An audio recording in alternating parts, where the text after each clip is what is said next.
I learned, and the Governor-General himself confirmed this to me, that the elections were rigged, contrived.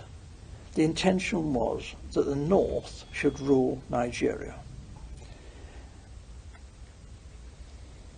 Even in '56, the Northern leaders were very proud and were saying, if they couldn't run Nigeria, never mind elections.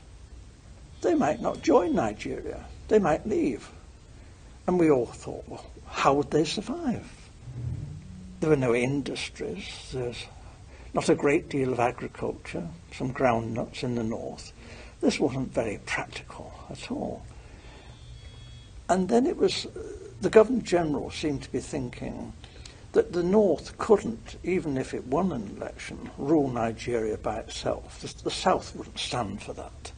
So there had to be a partner, either the Igbos in the east or the Yoruba in the west, to team up with the North. What he didn't want was for the two southern parties, the Igbo and the Yoruba, to team up to form the government, because he believed the North wouldn't tolerate that and talked about leaving the federation.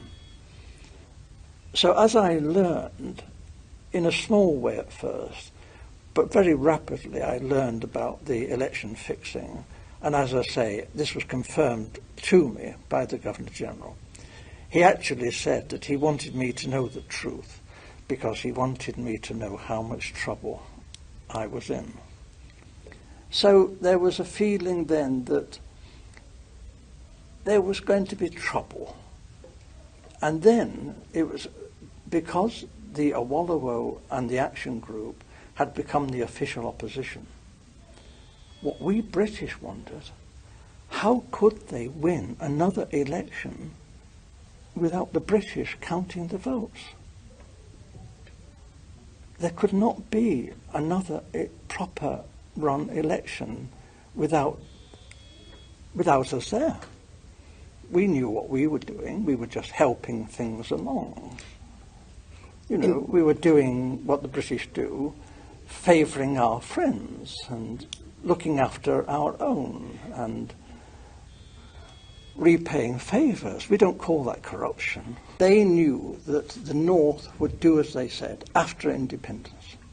If it had any, the North would just, because it was their habit, they liked the British, whereas the nationalists were an unknown factor. Actually, when they took the flag down and hoisted the Nigerian flag, not one of the major nationalist politicians was there. They weren't even on the platform. This was incredible. These were the people who had sought independence. The people in the North didn't want independence. They didn't want the British to leave. So this was a farce. And for most Europeans who were very close and watching this, we were disgusted. We thought this really had been manipulated, this election. It was unworthy. It was unworthy of the British people, this. This was no honest, straightforward thing that you would expect Britain, the mother of parliaments, to do.